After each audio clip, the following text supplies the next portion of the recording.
Good morning students. Today we are going to learn chapter 5 solids, liquids and gases. आज के chapter में हम लोग पढ़ेंगे ठोस क्या है, तरल क्या है और वाष्प क्या है। इस चैप्टर में हम लोग पढ़ेंगे solids, liquids and gases. Solid क्या है, उनके शेप क्या है, लिक्विड क्या है, लिक्विड के शेप क्या है, फिर गैस क्या होते हैं और उनके आकार कैसे होते हैं। फिर हम लोग पढ़ेंगे चेंज ऑफ स्टेट। पहले इसे हम लोग कहानी के माध्यम से समझते हैं।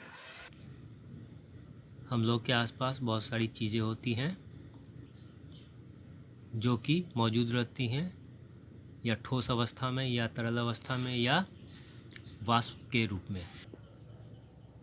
जैसा कि फिगर में देख रहे हैं, ये क्या है, टेबल है, फिर बुक्स हैं, बैग है, ये सब सॉलिड फॉर्म में है। फिर फिगर में देख रहे हैं जैसा ये पानी है, पानी क्या हुआ, लिक्विड अवस्था में हुए, जो चाय पीते हैं हम लोग। और भी बहुत सारी चीज़ें होती हैं, और भी बहुत सारी चीज़ें हैं, जैसे कि बैलून में हवा भरी हुई तो क्या वो गैस के रूप में है। फिर टायर में हवा भरी हुई है तो ये क्या है, गैस के रूप में है। फिर पानी जो हम लोग बॉयल करते हैं भाप के रूप में निकलता है, ये क्या हुआ, गैस के फॉर्म में। इसे हम लोग एक कहानी के माध्यम से समझते हैं। Riya was helping her mother in the kitchen. Her mother asked Ria to bring ice cubes from the fridge to make lemonade for Ria and her brother. Ria noticed that after some time the ice cubes started melting and something like smoke was coming out of the pan kept on the gas. She asked about it to her mother. Her mother explained that ice melted due to heat. She further added that it was not smoke. It was actually steam or water vapor, the gaseous state of water. रिया अपनी माँ को रसोई घर में मदद कर रही थी। उसकी माँ बोलती है रिया को कुछ बर्फ़ के टुकड़े को फ्रिज से लेकर आने के लिए, जिससे कि नींबू पानी बनाया जाए रिया और उसकी माँ के लिए। और भाई के लिए रिया महसूस करती है कि कुछ समय के बाद बर्फ़ के टुकड़े पिघलना शुरू कर देते हैं। फ्रिज से जैसे ही निकाल कुछ देर के बाद रखा जाता है तो बर्फ़ के टुकड़े पिघलने लगते हैं, और कुछ समय के बाद वो महसूस करती है कि धुएं जैसा कुछ निकल रहा है गैस पर जो पैन रखा हुआ है उसमें से। वो इस विषय में अपनी माँ से पूछती हैं तो उसकी माँ समझाती हैं कि बर्फ़ के टुकड़े पिघलना शुरू कर देते हैं क्योंकि गर्मी के कारण फ्रिज में वो ठंड के कारण जम गए, लेकिन फ्रिज से जैसे ही निकाला गया तो फिर गर्मी से वो धीरे धीरे पिघलने लगते हैं। उसकी माँ समझाती है कि पैन में से जो गैस पे चढ़ा हुआ था धुआं जो निकल, वो धुआं नहीं है, वो भाप कहा जाता है, जिसे पानी की गैसीय अवस्था कही जाती है।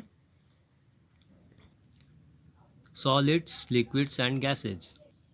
All the things around us exist either in solid state or liquid state or in gas state. हम लोग के आसपास जो भी चीज़ें मौजूद होती हैं या तो वो ठोस की अवस्था में होती हैं या लिक्विड यानी तरल की अवस्था में या गैस या वाष्प की अवस्था में होती हैं।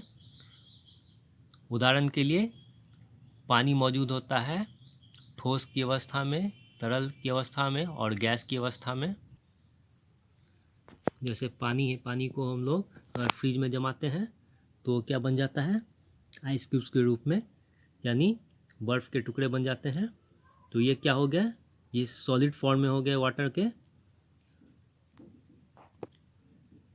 फिर इसी बर्फ़ के टुकड़े को फिर पिघला दिया जाता है तो क्या बन जाता है, लिक्विड फॉर्म बन जाता है।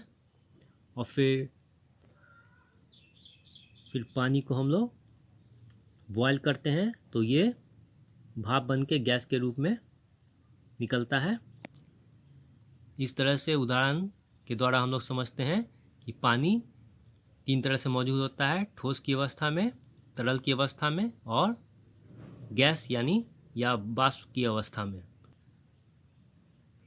Ice is the solid form of water. The water we drink is in liquid state and water vapor or steam is gaseous form of water.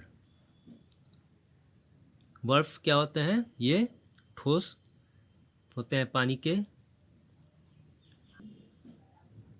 रूप में, और फिर पानी जो होता है, जो हम लोग पानी पीते हैं, फिर वो क्या हो जाता है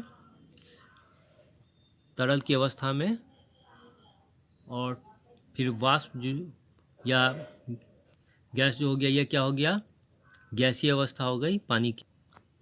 हम लोग के आसपास बहुत सारे सॉलिड चीज़ें भी होती हैं, जैसे इसके अलावा भी, जैसे कि बुक्स देख रहे हैं, फिर टेबल हो गया, बैग है, फिर पेंसिल हो गया, ये सब क्या है सॉलिड फॉर्म है। चाय हम लोग पीते हैं, चाय हो गया, फिर मिल्क पीते हैं या फिर पानी पीते हैं, ये सब क्या हो गया लिक्विड फॉर्म हो गया।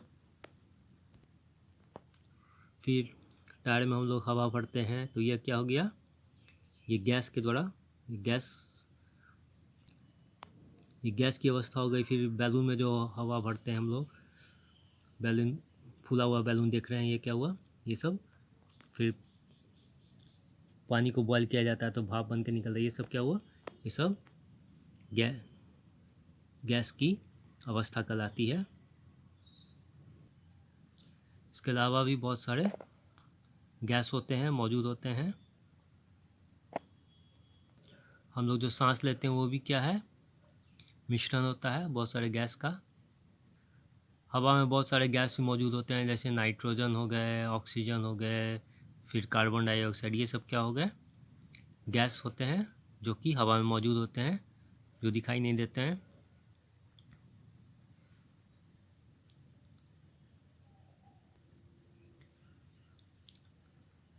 ठोस का आकार चेंज नहीं होता है, ये जिस तरह का रहता है उसका आकार उसी तरह का रहता है, जैसा कि फिगर में देख रहे हैं। अगर इसको हम नीचे भी डाल देते हैं बुक को या बैग को, तो क्या होगा उसका आकार में कोई चेंज नहीं होगा, यानी परिवर्तन नहीं होगा। लेकिन अगर हम लोग लिक्विड को जिस तरह से पोर करते हैं, जैसे इसमें उसका आकार ले लेता है, हर तरह का आकार, अपना शेप इसका चेंज हो जाता है। फिर यहाँ पर देख रहे हैं इसका शेप चेंज हो गया, फिर यहाँ पर भी चेंज हो गया, फिर जिस तरह का कंटेनर में हम लोग डालते हैं उसका आकार चेंज हो जाता है। लिक्विड का कोई फिक्स शेप नहीं होता है। आज की क्लास में हम लोग समझे कि सॉलिड्स क्या हैं, सॉलिड की क्या क्या हो सकते हैं, फिर लिक्विड्स क्या हैं, कितने तरह के हो सकते हैं, और फिर गैसेज भी क्या हैं, उनके आकार प्रकार क्या हैं, इन सब में अंतर क्या होता है इनके आकार में।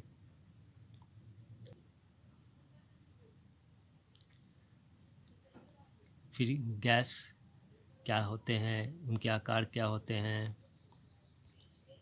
अगली क्लास में हम लोग पढ़ेंगे चेंज ऑफ स्टेट, जिसमें पढ़ेंगे हम लोग इवेपोरेशन क्या है, फिर कंडेंसेशन क्या है, फ्रीजिंग क्या है, मेल्टिंग क्या है।